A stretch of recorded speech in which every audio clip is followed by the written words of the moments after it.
যদি কুরবানির গোশত বন্টনে বিধর্মীকে গোশত দেওয়া হয়, এই ব্যাপারে কি হুকুম?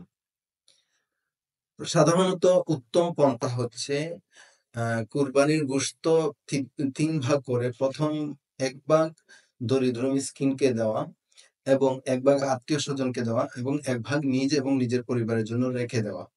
এক্ষেত্রে দরিদ্র মিসকিনদের ক্ষেত্রে সবচেয়ে প্রধান অথবা ১ম অগ্রাধিকার হচ্ছে মুসলিম প্রতিবেশী।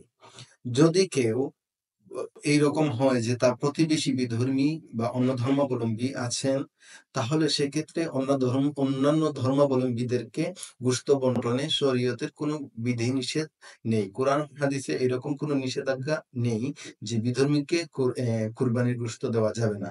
তাই প্রতিবেশী হিসেবে ইসলামের সৌন্দর্য, ইসলামের মহানুভবতা প্রচার প্রসারের জন্য হলেও এই বিধর্মীকে প্রতিবেশী হিসেবেও তিনি কুরবানির গোশত নিতে পারেন।